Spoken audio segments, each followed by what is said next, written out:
4 posti auto per chi lavora in questura eliminati per fare spazio prima alle bici elettriche e poi alle rastrelliere per le normali 2 ruote.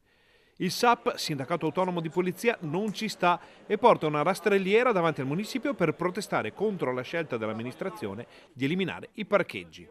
E davanti a Palazzo Moroni spunta il sindaco Sergio Giordani, che si confronta con i manifestanti e raccoglie le loro richieste. Il clima si scalda anche un pochino, perché il tema è di quelli che dividono in una città come Padova, dove un posto auto sicuro è spesso un miraggio e viene quindi visto come un privilegio. In ogni caso, privilegio o no, il sindacato ne fa una questione di principio.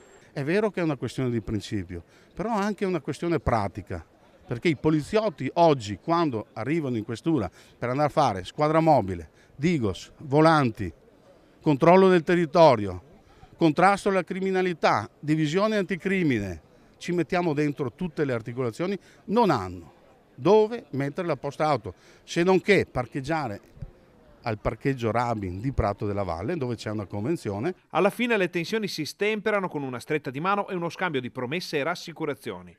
Il sindaco raccoglie simbolicamente la rastrelliera e assicura che si informerà della faccenda. Vado a vedere, ho detto, vado a vedere, controllo. Se è fattibile fare qualcosa lo faccio, non sono contro, come dice lui, la polizia, anzi, polizia, carabinieri, forze dell'ordine, polizia locale, finanza, sono nel mio cuore, garantiscono la sicurezza della città.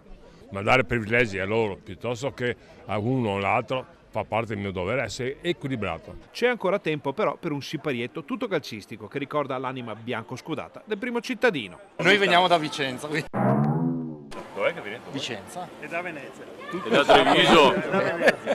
E Treviso anche. Dicono che voi a Padova siete ospitali. Solo Vicenza mi dà fastidio. Ah, ok.